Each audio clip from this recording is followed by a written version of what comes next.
boy. Boy, this way, boy. Slow down, boy. We do what we please, boy. Oh boy, endlich kommen auch PC-Spieler in den Genuss eines der wohl besten Spiele der letzten Jahre. Wie gut die Portierung von God of War funktioniert, klären wir in diesem Video und haben Benchmarks von sage und schreibe 30 Grafikkarten im Gepäck.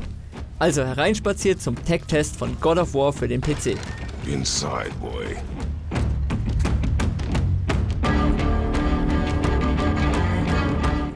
Die PC-Version von God of War bietet nicht nur neue Effekte und Texturen, offene Bildraten und hohe Auflösung. Mit an Bord sind außerdem moderne Upsampling-Verfahren und die Unterstützung des 21:9 Breitbildformats. Wir haben uns God of War rund 30 Stunden am PC angesehen und kennen die Spielwelt daher wie unsere Westentasche. Da wir mit den Benchmarks bis zum Release der finalen Version sowie angepassten Treibern gewartet haben, erwarten euch ofenfrische Messwerte von 30 Grafikkarten der Jahrgänge 2015 bis 2022. Die PC-Version von God of War nutzt keine Lower-Level-Schnittstelle, sondern erweitertes DirectX 11. Vorausgesetzt wird eine Grafikkarte, die mindestens Feature-Level 11.1 unterstützt. Ergo eine Radeon-Grafikkarte ab HD 7000 oder GeForce GPU ab GTX 750 Ti. Die Systemanforderungen fallen am unteren Ende relativ moderat aus. Die maximalen aufgehübschten PC-Details und hohe Auflösungen erfordern allerdings durchaus potente Pixelschubser. Für hohe flüssige Bildraten bei maximalen Grafikdetails sollte auch eine recht potente CPU verbaut sein. Denn die zusätzlichen Effekte, Details der PC-Version, für die teilweise zusätzliche Render-Passes vorgenommen werden, erhöhen neben der grafischen Qualität auch den Verwaltungsaufwand für den Prozessor. Laut unseren Erfahrungen passen die Hardware-Empfehlungen gut. Mit den 10 GB Grafikspeicher der RTX 3080 kommt ihr auch in Ultra HD bei vollen Details aus, ohne dass es speicherbedingt zu groben Streaming-Aussetzern oder störenden Rucklern kommt. Wobei ein wenig mehr des kostbaren Siliziums als Puffer nicht schaden kann. Die üppigen 16 GB aktueller High-End Radeon-Grafikkarten werden auch in Ultra HD nicht voll ausgeschöpft. Das Spiel belegt allerdings bei Vorhandensein auch gerne mal mehr als die 10 GB, welche die 3080 zur Verfügung stellen kann. Die Originalversion von God of War ist bereits im Frühjahr 2018 erschienen. Das Spiel hat also schon einige Jahre auf dem Buckel. Die PC-Version bringt auch keinen Quantensprung wie etwa Raytracing. Trotzdem ist die Präsentation des Action-Adventures ausgesprochen attraktiv. Die weitgehend linearen Umgebungen, die Hubwelt, See der Neuen ausgenommen, geben den Entwicklern viel Kontrolle darüber, was auf dem Bildschirm zu sehen ist und was die Engine dafür zu berechnen hat. Das Designkonzept erlaubt außerdem, einen Großteil der Umgebungen von Hand zu erstellen und auszuschmücken. Skript und Zwischensequenzen sauber und ohne holprige Übergänge mit dem Gameplay zu verweben. Dies ist in God of War sehr eindrücklich geschehen. Die Umgebungen sind detailliert gestaltet, der begrenzte Umfang der Areale erlaubt obendrein einen hohen Polygon-Count bei Modellen. Zusätzliche Zierelemente wie feine Äste oder Geröll, die im Spiel in Form von 3D-Objekten platziert wurden. Einige der Oberflächen, darunter etwa Waldboden, werden obendrein mit Parallax-Mapping veredelt. Die Levelarchitektur ist ebenfalls ansprechend polygonreich gestaltet. Felsen wirken aufgrund der Feinstruktur sehr natürlich. Die Umgebungen sind zudem oft dynamisch, diverse Objekte können bei den teils atemberaubenden und effektgeladenen Gefechten auseinandergenommen werden. Die Zerstörung ist zwar weitestgehend geskriptet bzw. inszeniert, doch der Umfang und der Detailgrad ist sehenswert und steht kaum hinter aufwendigen Filmproduktionen wie etwa bei den Marvel-Blockbustern zurück. Cooler Sidefact: Bei der Entwicklung des Spiels war ein gesondertes Breakable-Team bei Sony Santa Monica tatsächlich dazu abgestellt, die hübsch gestalteten Umgebungen des Spiels in Schutt und Asche zu legen. Bei Bedarf werden diese zerstörten Inhalte durch die Engine hereingestreamt. Tatsächlich existieren einige der Level in God of War nicht nur einmal, sondern mehrfach in verschiedenen Zuständen der Zerstörung. Die Engine kann diese für den Spieler unmerklich laden und austauschen, ohne dass es zu Ladezeiten oder sichtbaren Schnitten kommt. Die Kameraführung ist ein weiteres geschicktes Designelement, das den Spieler schnell in den Bann zieht. God of War ist wie ein One-Shot-Film inszeniert. Es gibt keine sichtbaren Schnitte. Die Kamera fängt das gesamte Spiel wie eine einzige lange Szene ohne Perspektivwechsel, ohne Cut und ohne Unterbrechung ein. Egal ob Gameplay, Skriptsequenz oder lange Cutscene, alles geht organisch ineinander über und es zieht euch als Spieler tiefer in die Welt und deren dichte Atmosphäre hinein. Sehr eindrücklich und zweifellos eine Form von Kunst. Wir haben uns mit Steve Tollin von Jetpack Interactive über die potenziellen Schwierigkeiten beim Support von Ultrawide-Formaten unterhalten. Schließlich war zum Zeitpunkt der Entwicklung der ursprünglichen PlayStation 4-Version noch nicht klar, dass God of War auch einmal auf dem PC erscheinen wird. Bei Konsolen bzw. Fernsehern ist das 16:9-Format quasi gesetzt. Es besteht bei Konsolentiteln also kaum Bedarf, auch andere Bildformate zu berücksichtigen. Nun aber ist das Spiel auf dem PC erschienen und bei PC-Spielern ist insbesondere das 21:9 Ultrawide-Format sehr beliebt. Und vornehmlich bei einem solch kontrolliert inszenierten, von Skripten, unzähligen komplexen Animationen und Zwischensequenzen durchzogenem Spiel wie God of War kommt es vor, dass manche Szenen, Sequenzen oder sogar Umgebungen bei der Entwicklung für ein 16:9 Format nicht darauf ausgelegt sind, etwa bei 21:9 Monitoren an den Rändern 30% mehr Bildinhalt anzeigen zu müssen. Was ist, wenn die Designer etwa die Landschaft gar nicht so weit gestaltet haben? Oder in Zwischensequenzen Figuren nicht animieren, weil diese bei einem 16:9 Format nicht im Bild zu sehen sind? Auf Nachfrage haben wir erfahren, dass Jetstream Interactive die PC-Version tatsächlich von vorn bis hinten durchgegangen ist, Animationen und Details anpasste, damit auf dem PC auch der Genuss im Kinoformat gewährleistet ist. Die PC-Version von God of War unterstützt 21:9 vollständig, also bei Gameplay und Zwischensequenzen. Abgesehen von 16:9, 21:9 und 16:10 wird das Spielgeschehen mit schwarzen Balken dargestellt. Der grafische Eindruck von God of War ist schon mit dem Original-Preset, also den Grafikeinstellungen der PlayStation-Version, positiv. Für die PC-Version wurden viele der Grafikeffekte verfeinert. Auf den höchsten Detailstufen werden etwa zusätzliche Schatten geworfen. Für einige Effekte, etwa den volumetrischen Nebel, ist die Abtastung erhöht. Die Umgebungsverdeckung wurde ebenfalls verbessert und enthält nun einen Directional-Ansatz. Die Richtung, aus der Licht auf die Szene fällt, wird also mit in der Berechnung berücksichtigt, was den indirekten Schatten und damit der Ausleuchtung der Szene zu einer erhöhten Glaubwürdigkeit verhilft. Viele der restlichen Effekte wurden ebenfalls verfeinert. Auf dem PC verhilft eine native Ultra-HD-Darstellung zudem ebenfalls zu einem erhöhten Detaileindruck, etwa bei den Partikeleffekten wie den umherwehenden Blättern. Für schwächere PCs existiert unterhalb der originalen PlayStation-Setting noch die Detaileinstellung niedrig.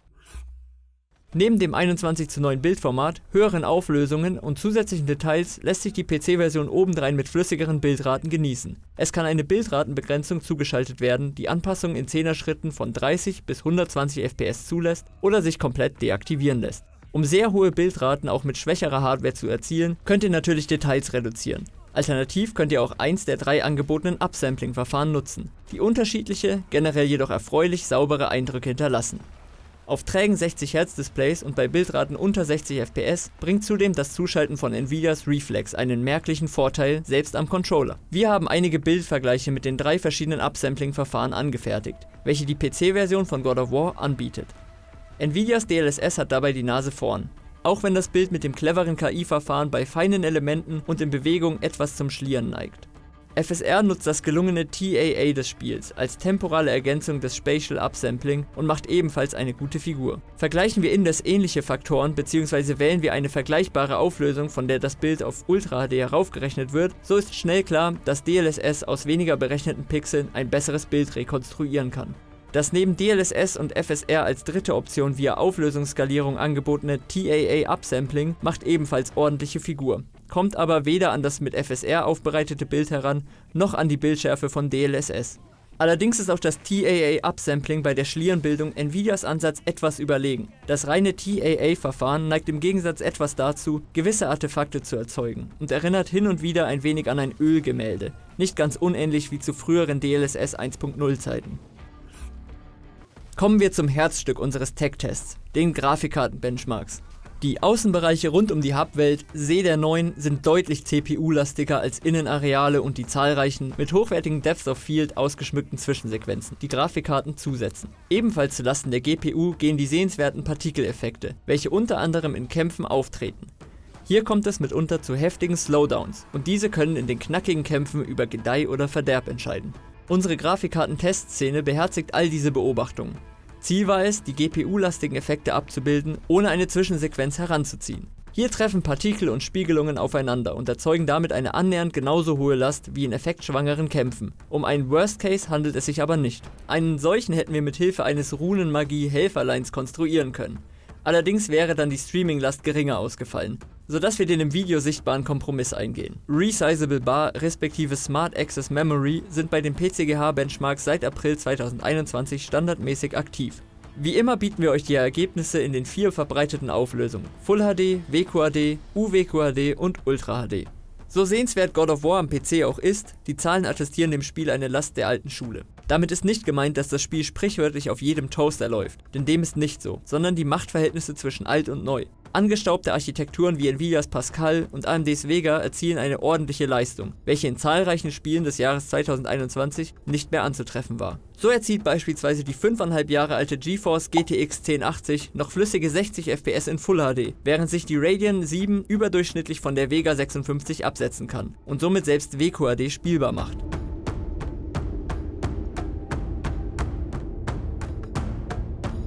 Daneben zeigt sich Nvidias Turing von seiner besten Seite. Das 2018er Topmodell GeForce RTX 2080 Ti schlägt die im Spielemittel oft schnellere RTX 3070 deutlich und kann sich mit der RTX 3070 Ti anlegen. Woran das liegt, ist spekulativ. Fakt ist, dass Ampere kaum von dem Pro-Shader-Cluster verdoppelten FP32 Alus profitiert. Die INT32 Alus in Turing scheinen den Instruktionsmix von God of War ähnlich gut verdauen zu können. AMDs RDNA 2 Architektur performt auf dem bekannten hohen Niveau. Beispielsweise rangiert die Radeon RX 6800 auf dem Niveau der RTX 2080 Ti und RTX 3070 Ti.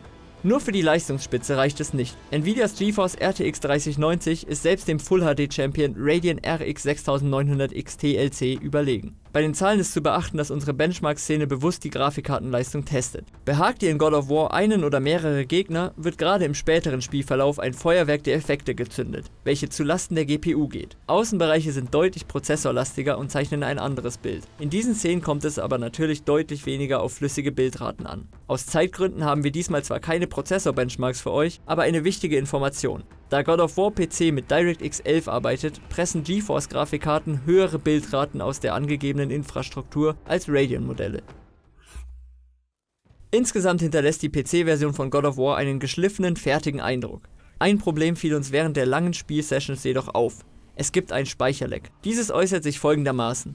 Ihr startet das Spiel und es verwendet beispielsweise 6 GB Grafikspeicher, während 10 GB Hauptspeicher des Systems gefüllt sind. Mit steigender Spielzeit wird der VRAM bis knapp unter dessen Füllgrenze adressiert, während die RAM-Belegung unaufhörlich steigt und steigt und steigt, bis das Spiel abstürzt. Unsere Diagnose lautet, dass die Daten falsch ausgelagert werden. Ist der Speicher der Grafikkarte voll, werden die Daten in den Hauptspeicher verschoben. Dort verweilen sie und hier liegt der Hund begraben. Der Crash kommt früher, wenn viel zwischen den Welten gereist wird.